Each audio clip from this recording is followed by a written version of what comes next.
Hello guys, in this video we're going to talk about how to mirror your iPhone to MacBook in your iOS 18. So it's pretty simple. We're going to start off with our MacBook, of course, because that's the main component.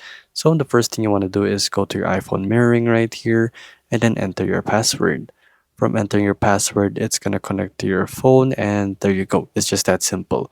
So all you have to do is actually enter your password and configure it.